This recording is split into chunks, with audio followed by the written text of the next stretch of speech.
porque dentro de cada uno de nosotros como líderes se esconden las grandes inquietudes, los grandes temores, las grandes ansiedades, las grandes angustias, pero también dentro de nosotros están las grandes respuestas. Creo que ese es el gran desafío de los líderes hoy: balancear, equilibrar la vida hacia el exterior y la vida hacia el interior.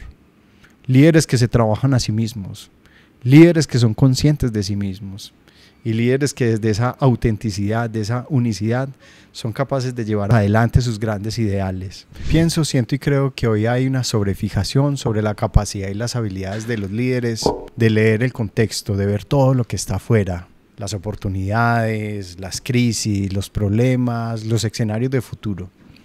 Y creo que hay una sobrevaloración de la capacidad de los líderes de introspectar, de mirarse a sí mismos, de reconocerse, de conocerse a sí mismos. Creo que hemos racionalizado mucho el liderazgo y no está mal.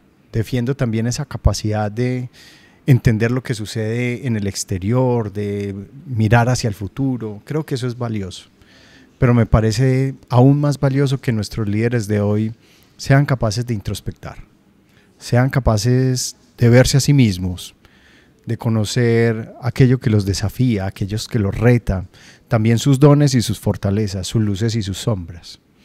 Creo que eso es muy importante hoy, porque dentro de cada uno de nosotros como líderes se esconden las grandes inquietudes, los grandes temores, las grandes ansiedades, las grandes angustias, pero también dentro de nosotros están las grandes respuestas. En mi caso personal, creo que como líder, sin ninguna mala intención ni mala fe, creo que traté durante muchos años de imitar a mis referentes, aquellas personas que la sociedad me remarcaban y me decían que eran los líderes de referencia.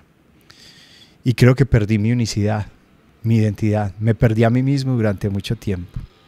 Creo que lideré desde otras coordenadas, cognitivas y emocionales. Me preguntaba en muchas decisiones qué haría ese otro líder y trataba de evadir la pregunta ¿y qué haría yo? ¿Qué me dice mi corazón? ¿Qué me dice mi ser? ¿Qué me dice mi identidad? ¿Qué me dice mi unicidad?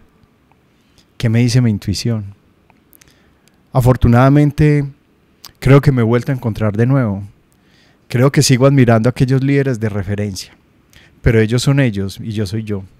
Y creo que mi liderazgo solamente puede emerger desde el centro de mi ser, desde el reconocimiento de mis propias capacidades, de mis propias habilidades, de mis propios dones, de mis propias fortalezas.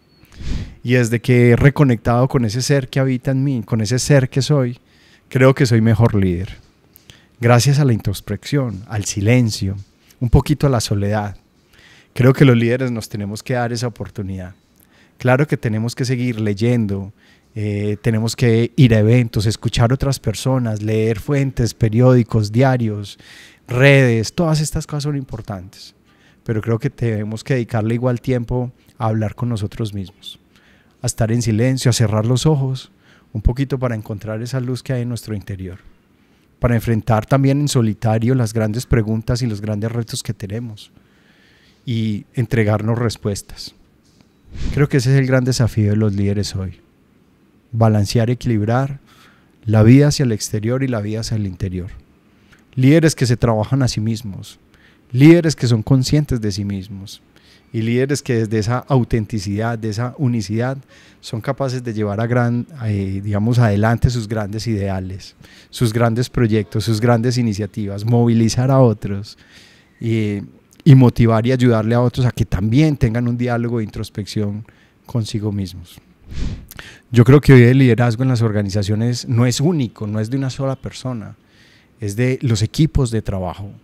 Y creo que el liderazgo tiene que emerger desde todas las esquinas de la organización, pero tiene que emerger desde ese equilibrio entre la unicidad, lo auténtico, lo genuino de uno y también la lectura que uno hace de lo que sucede a su alrededor y en su contexto. Creo que esa es la invitación que tenemos que dejar. Elogio a la introspección, reconexión con la identidad y la unicidad y la originalidad de cada uno de nosotros, para que desde allí construyamos grandes iniciativas, grandes respuestas y enfrentemos los retos desde nuestro ser y no solamente desde nuestro conocimiento. Créame. Potenciamos empresas.